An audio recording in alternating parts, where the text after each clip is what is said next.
dan Allah menyesatkan akan mereka itu di atas ilmunya, ilmu yang didapat sesat.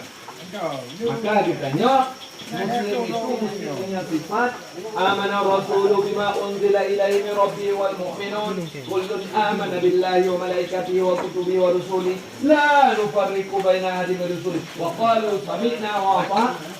Atas nama itu perintah Allah, saya dengar kata itu Allah juga. Tapi ohnya yang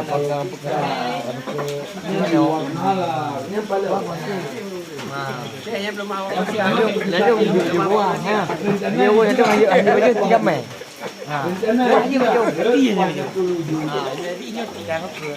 Yang kedua, itu secara rasa ini semua setelan Allah. Wallahu ala ilmi wa khatama ala sam'i, dan Allah tutup di atas pendengaran.